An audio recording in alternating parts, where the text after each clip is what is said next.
4 divisions d'écart entre les jeunes chalandais en blanc et les joueurs du centre de formation du FC Lorient. Sur le terrain, la différence de gabarit est impressionnante, la supériorité technique des Lorientais également.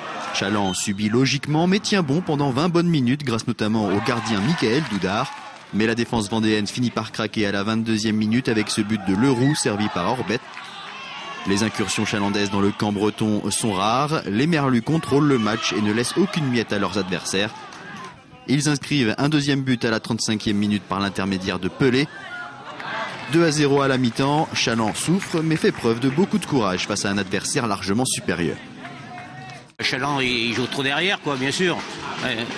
Faut dire qu'en face, il y a une autre équipe qui joue à un autre niveau, quoi. Mais c'est un bon match. Je trouve que Chaland a bien joué, mais que Lorient les a bien fait se promener quand même. On verra ça en deuxième mi-temps. On a vu deux équipes différentes.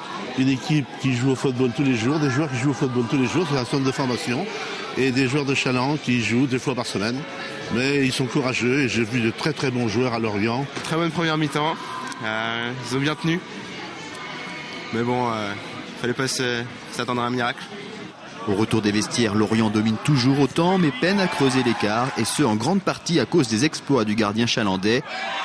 À l'heure de jeu, il ne peut cette fois rien faire sur ce coup franc parfaitement frappé par Pelé.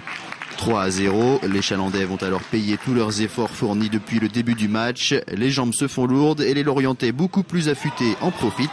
Orbet de la tête inscrit un 4e but à la 70e. Il récidive 1 minute plus tard sur un service de Pelé. 5-0, l'addition commence à être sévère. Lorient en remet une couche à un quart d'heure de la fin avec ce but de Tetika. Dans les buts, Doudard s'illustre encore à plusieurs reprises. La première tentative chalandaise face au but n'arrive qu'à la 90e minute. Les Vendéens puisent dans leurs ressources pour essayer de sauver l'honneur, mais sans succès.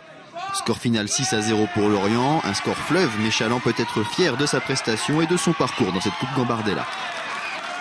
La hiérarchie a été respectée. Maintenant, j'ai une chose à dire, c'est que je suis fier de mes joueurs. Ils ont tout donné. On n'a pas fini le match à la rue physiquement, donc c'est important. Et puis derrière, on a réussi à se créer 2-3 occasions où ça aurait été bien qu'on marque un but quand même. Mais maintenant, la fête était belle, les joueurs en ont profité et c'est très bien. C'est une belle récompense pour le club puisque ça fait 6 ans que Alain Plissonneau travaille et Philippe Guégan pour mettre en place un organigramme technique avec des éducateurs qui sont diplômés au club. Et puis il y a une bonne école de foot, donc c'est bien. En côtoyant le très haut niveau dans leur catégorie, les Chalandais ont été récompensés de leur très bonne première moitié de saison. Ils sont actuellement leaders de leur championnat en DDS avec un parcours presque parfait, 30 points sur 32 possibles.